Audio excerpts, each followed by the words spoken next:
very closely because it was on fire and in danger of collapsing. Well, moments ago, it did collapse. So that would be the third building in the World Trade Center complex that has collapsed today. No word yet when rescue teams might get back to trying to find anyone left. There's a lot of guys not with them. Port Authority Police, Sergeant King speaking. Mrs. McLaughlin? Yes. He's alive, but I'm afraid there's been a mistake. Mistake? When they called me, they really thought John walked out. He didn't. He's still trapped. They're working on it. Is you hurt, Dad?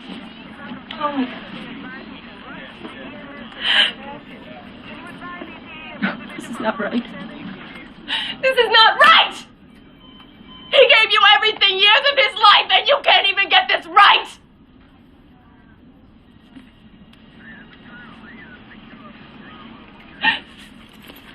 Where is he? I'm going down there. I'm sorry, Miss McLaughlin. It's too dangerous. Where are they taking him? Bellevue. Thank you. Thanks. How are we today, Mr.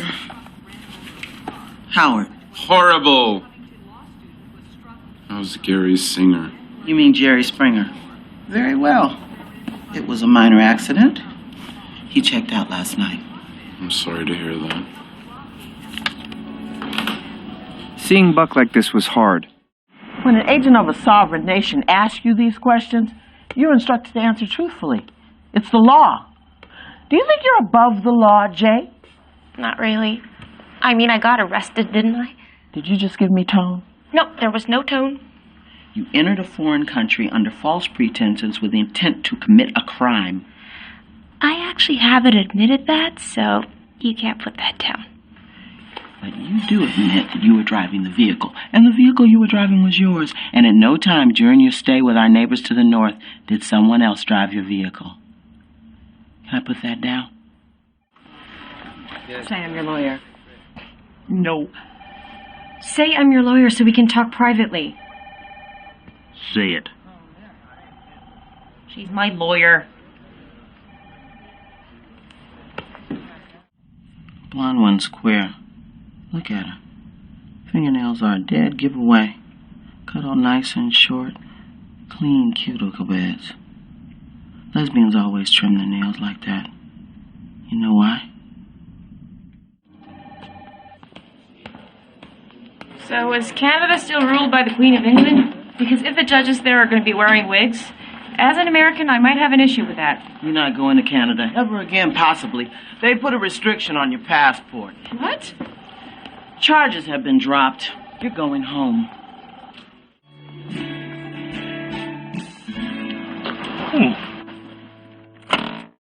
We're glad. Alderman. How you doing? Alderman Davis, hello. My name is Maxine Chadway. Hi, Maxine. How you like your new free clinic? It looks like a safe environment. My concern is that our streets aren't. But they're getting better. At least in my district, they are. Actually, I live in your district. And yesterday, a little girl, a friend of my son's, was run down by a car speeding down the street. I'm sorry to hear that. She okay?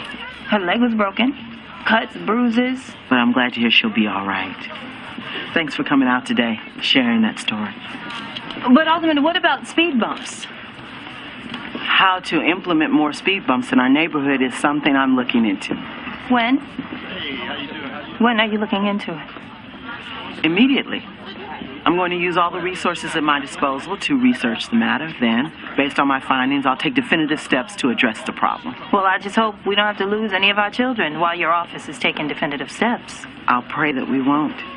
But these things take time, funds, legislation. Actually, as I understand it, it takes 2,000 signatures of the people in your district. And 2,000 signatures. That's exactly what I was going to say. And with your help, we'll have those signatures in no time. I'm ready. Come down to my office this afternoon. We'll prepare the petitions and start pounding the pavement. Great. I missed my baby's stage debut. This is the third draft of this memo, and I'm still finding typos. This gets to the mayor's desk, and he'll be expecting me to join in a literacy program instead of begging for money to start one. This office fights stereotypes. We do not perpetuate them. Yes, Mommy's still here. Yes, ma'am. Okay, baby. See you tonight. Bye-bye. Miss Chadway. I'm here for the paperwork. For the speed bumps? Of course. Where are those beautiful children of yours? With my sister. Get Miss Chadway the forms. So, Alderman, how did you get started in politics? Honey, you don't have that kind of time, and neither do I. I'll have my secretary give you the press kit, and you can read all about it. Right now, I've got to go convince another alderman not to block my funds for bettering your neighborhood. Our neighborhood. So it is. Maybe you should come work with me after you get your signatures. You can start by asking your sister not to embarrass me at public appearances. I was cutting the ribbon at the Eugenia Clinic, and she cornered me right in front of the cameras. Is there a better time to approach a politician? There's a better time to approach a politician whose support you need. I see. Well, luckily for her, she has a sister who knows the politician has a good heart. I gave her the petition form so she could get started.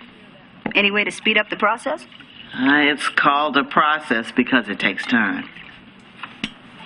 Come on now, Teresa. Ain't nobody in here but me and you. So you can dispense with the political double talk and tell me what we need to do to get this done. If you had come to me before your sister got indignant, I might have found a way to expedite the process, but it's not going to happen now. Your sister is going to have to go through the process and fight her fight just like everybody else. I don't think you or your sister are in any position to talk about the community. As I recall, you took that nephew you're always bragging about out of the public school in the community so he could go to Lakeside Prep on a voucher. What's your point? We both know that program strips public schools of funds and the best and brightest students, so don't talk to me about supporting my community. Unfortunately, nothing. I don't understand. I don't know how this got by me, but the fiscal year ended yesterday. The clerk's office won't be accepting any more applications for city improvements until next fiscal year's budget comes out. When's that? 4 months. I'm sorry you went to all this trouble, Maxine. Are you concerned about this new challenge to your office? I'm just here to welcome Miss Chadway to the race, everybody. Let's not make an event out of this. Alderman Davis. Will you excuse us, please? Oh, I must admit you've done a good job of pulling this together quickly. Thank you. What do you want, Teresa? For you to remember that we used to be friends and that we're still sorority sisters. Well, I forgot about those bonds right after you betrayed them. Then I'll get to the point of my visit. I'm going to win this race. But maybe I can be of help to you. We don't need your help. Thank you. No, I want to hear what she has to say. Thank you. I just came by to be reasonable. Let's say you decide to pull out of the race because you realize that you entered too late to have a real chance. I'll support your call for additional police patrols, corporate sponsorship of daycare, and yes, even your precious speed bumps. Maybe even throw in a job in my office. And if, off the record, I resign to run for state senate next year, I will throw my full support behind the politician with a conscience. All of this for the candidate who doesn't stand a chance of winning? The polls speak for themselves, Terry. This simply saves me the trouble of mounting a real campaign. Well, we'll get back to you, Teresa. Have a nice day. I admire Miss Chadway's passion and energy. We need more of that in our community. But we need a little more than energy to get things done at City Hall. If that was all it took, we could get a bunch of third graders down there and call it a day. To get the economic gains that we need and the coalitions formed to move ahead, we need what I have: political savvy and the simple know-how that only comes with experience. Merely gathering a bunch of signatures without regard to procedures and deadlines is no way to get speed bumps in your neighborhood, Miss Chadway. I thought your failed attempt last fall might have taught you that. For those of you aware of the facts, you know that the Davis family has lived in the district for 3 generations and that each one has held public office. That's commitment to the community. And while we're talking community values, I can't imagine why my opponent, Maxine Chadway, who has lived in the 16th District her whole life, would send her son to a private school and yet profess to believe in public education. Though I am not a proponent of the voucher system, I am a proponent of telling the truth. Retarded kid, singular. You'll never guess who his daddy is. I'll put $50 on Satan. Albert Fitzgerald. No shit. Hey, I was close. What's wrong with Fitzgerald? Let me see. He's a drunk, a misogynist. Cat can write. He's despicable.